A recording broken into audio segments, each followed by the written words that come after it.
Bonsoir tout le monde. Aujourd'hui, on va commencer avec une visite guidée. C'est simple, j'aimerais bien vous montrer qu'est-ce que on peut faire avec Archicad. Et c'est quoi la procédure avec laquelle on commence un plan dans Archicad. J'aimerais bien vous dire qu'il y a deux techniques. Une technique simple, il vous faut juste un plan devant vous et vous commencez le dessin. Ok? Il y a une deuxième technique que nous allons l'apprendre par la suite, c'est le fait d'utiliser un plan DWG fait déjà dans AutoCAD et on va tout simplement redétourer le plan, on refait le plan à l'aide d'un plan ArchiCAD. Ok? La première étape et la première des choses toujours à faire dans le ArchiCAD, il faut y aller dans la fenêtre qui s'appelle fenêtre projet. On clique sur un étage parmi les étages que vous voyez ici avec le bouton droit. Et je clique sur définir l'étage. Il fera, on clique sur le bouton, c'est-à-dire on a le droit de cliquer par exemple sur le sous-sol et le supprimer. Supposons qu'on n'a pas de sous-sol. Je vais y aller dans la hauteur de rez-de-chaussée et je peux changer la hauteur selon le plan. Je répète, si vous retrouvez 3,1, c'est 3,1. Si vous trouvez 2,9, c'est 2,9. C'est selon l'hauteur de l'étage. Je prends 3, c'est juste un exemple. Le premier étage 3 et toiture, par exemple, le 3.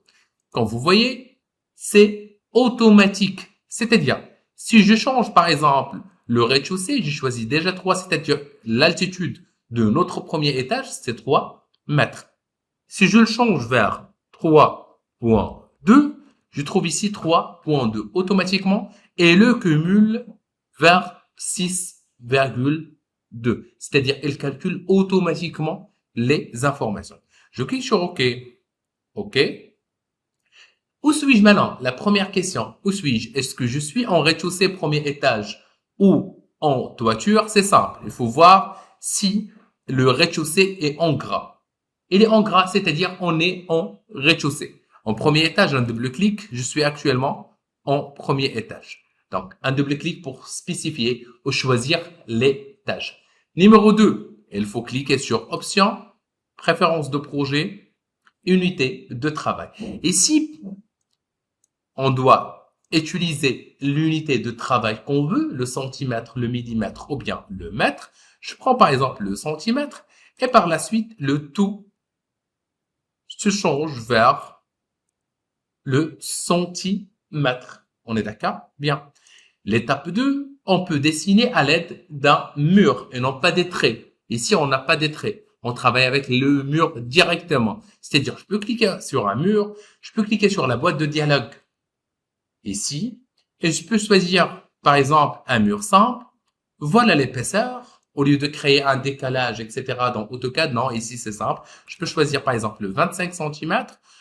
Et ben voilà, l'auteur de l'étage, elle est grisée, c'est-à-dire je ne peux pas la changer actuellement, bien sûr il y a des techniques, c'est-à-dire une fois on a créé la hauteur de l'étage, on va la retrouver directement ici. Je peux bien sûr choisir les matériaux et textures, j'aimerais bien vous dire que ce sont des matériaux et textures vraiment basiques, c'est juste pour faire la différence entre le mur, le sol et les cloisons. On est d'accord? Je prends par exemple un béton, je clique sur OK. Durant le dessin, il y a un mur simple et il y a un mur continu.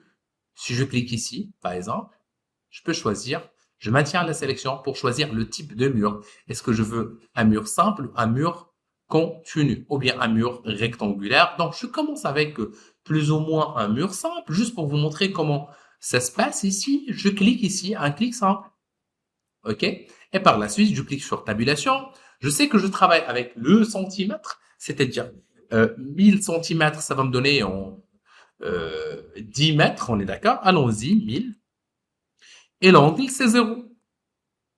Ben voilà, j'ai créé un mur de 1000 centimètres. Je peux me déplacer vers le bas un tout petit peu.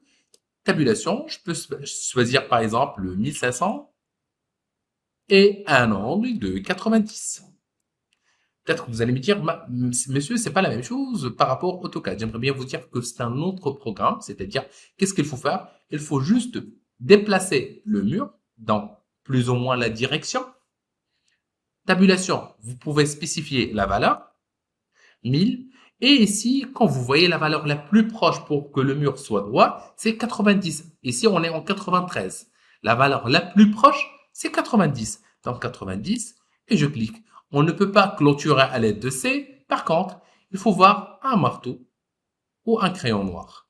Et ben voilà nos murs. Par la suite, je peux cliquer une deuxième fois sur le mur, la boîte de dialogue. Je veux par exemple un cloison de 12 cm. Je peux cliquer et je peux y aller ici un tout petit peu et spécifier par exemple la distance. La distance, je peux choisir une distance exacte. Par exemple, je travaille avec le centimètre. Je prends par exemple en considération 300 centimètres. Et ben voilà, on a créé un décalage de 300 centimètres. Si je déplace le curseur, je viens de créer un cloison avec 300 centimètres. Le reste, c'est simple. Tabulation, je peux spécifier par exemple, allons-y, 400. Et la valeur la plus proche ici, c'est 90, exactement. Je clique et je glisse directement et je maintiens la touche Shift et un double clic pour arrêter plus ou moins le mur. Voilà ma première chambre. Il me faut bien sûr des fenêtres, c'est-à-dire que je peux cliquer sur porte d'abord. Je clique sur une porte. Je vais vous montrer bien sûr comment insérer des portes. Je clique ici pour choisir la boîte de dialogue toujours sur la porte. Et je trouve ici les paramètres de ma petite porte. Je peux choisir un style de porte, un style de poignée, quand vous voulez. Et ben voilà. Et aussi, la chose la plus importante, c'est la largeur. Je veux une porte avec une largeur de 100, par exemple, et la hauteur de 210 ou 220 ou 200, je sais pas, on est d'accord, 210. Et ben voilà. Le seuil ou bien l'appui, c'est 0 pour qu'il soit à fleur. Et je clique sur OK. Et par la suite, je sais que je veux soit une porte interne ou externe, c'est-à-dire la porte dès l'entrée ou bien de l'extérieur. C'est à moi de voir. Je clique ici. Et ben voilà la direction de la porte. OK? C'est plus simple. OK, je peux intégrer une autre porte, par exemple, de l'intérieur. Et je peux, par exemple, sélectionner la porte. Par la suite, je peux la modifier. Par exemple, j'ai une porte de 90 ici. Ben voilà, je l'ai modifiée vite fait. La même chose pour la fenêtre. Je peux insérer une petite fenêtre. Par exemple, mur rideau, porte et le petit fenêtre. Allons-y. Je clique sur fenêtre. Et ben voilà, je peux aussi intégrer une fenêtre interne et la direction. Je peux à n'importe quel moment la sélectionner et changer, bien sûr, les paramètres ou bien cliquer sur la boîte de dialogue et changer le type de la fenêtre. Je clique ici et ben voilà, je trouve ici les options des ouvertures. Est-ce que c'est avec poignée ou autre? Je trouve ici la largeur. J'ai 150. Je peux utiliser par exemple 120 et la hauteur de 150 avec un double et je clique sur OK et par la suite, voilà les changements. Tout ça c'est bien, mais quand je clique sur F3, elle est où mon plan? Il suffit juste de cliquer sur optimiser et ben voilà, et l'orbite aussi pour faire voir mon plan. C'est-à-dire, vous pouvez vite fait faire des changements au niveau de plan. La même chose, je peux cliquer sur F2 pour passer vers le mode 2D et je peux y aller créer ma dalle. Je peux par exemple choisir le premier point et je peux par exemple cliquer sur l'option géométrique rectangulaire.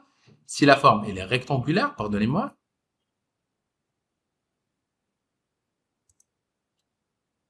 Voilà la dalle. Si je clique sur la F3, je trouve la dalle. À n'importe quel moment, je peux aussi la sélectionner même dans la 3D et je peux travailler pour ajouter des textures. Vite fait, je peux par exemple ajouter du brique ou bien du bois, c'est juste pour vous montrer, on est d'accord, un tout petit peu la différence et c'est terminé. La même chose, on peut le faire plusieurs fois pour ajouter même des escaliers. Même les escaliers, la question des escaliers est hyper simple parce qu'ils ont développé l'outil escalier pendant 10 ans.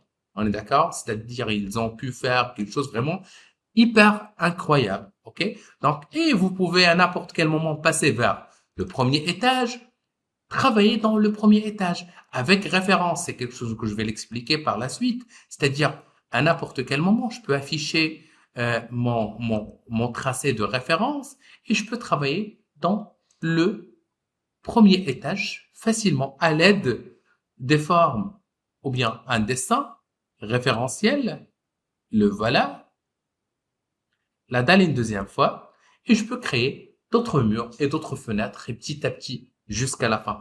Et c'est pas encore fini. C'est-à-dire, je peux enregistrer mon plan de travail en 2D et en 3D pour l'exporter vers la vue 3D. Et à la fin, ok, je peux par exemple créer ce qu'on appelle une mise à jour, une mise en page. Dans la mise en page, par exemple, je peux créer une mise en page.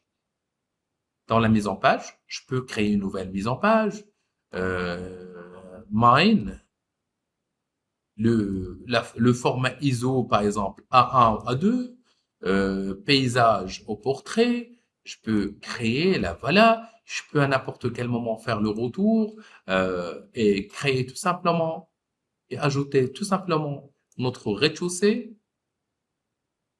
Je peux faire des modifications, bien sûr, il y a euh, une différence entre, voilà, ben voilà, ma foi, en mise en page que je peux l'imprimer. Je peux aussi intégrer des cotations.